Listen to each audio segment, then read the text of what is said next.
ஊராட்சி மன்ற தலைவராக நீதிமன்ற உத்தரவின் பேரில் மீண்டும் பதவியேற்றார் சுனிதா பாலயோகி. திருவள்ளூர் மாவட்டம் கடம்பத்தூர் ஒன்றியம் வெங்கத்தூர் ஊராட்சி மன்ற தலைவராக இருந்து பாமகவைச் சேர்ந்த சுனிதா பாலயோகி கடந்த 2024 ஜனவரி மாதம் பதவி நீக்கம் செய்து மாவட்ட கலெக்டர் தா. பிரபுசங்கர் உத்தரவிட்டார். இதனையடுத்து துணைத் தலைவராக இருந்த மோகனசுந்தரம் நியமிக்கப்பட்டார்.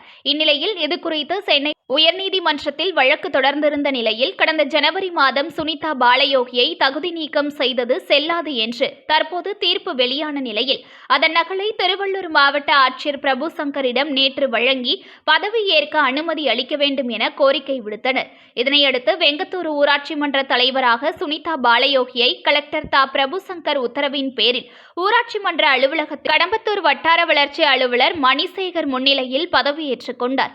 இந்த நிகழ்ச்சியில் மாவட்ட ஊராட்சி குழு உறுப்பினர் தினேஷ்குமார், ஒன்றிய கவுன்சிலர்கள் வெங்கடேசன், யோகநாதன் உட்பட வார்டு உறுப்பினர்கள் கலந்து கொண்டனர்.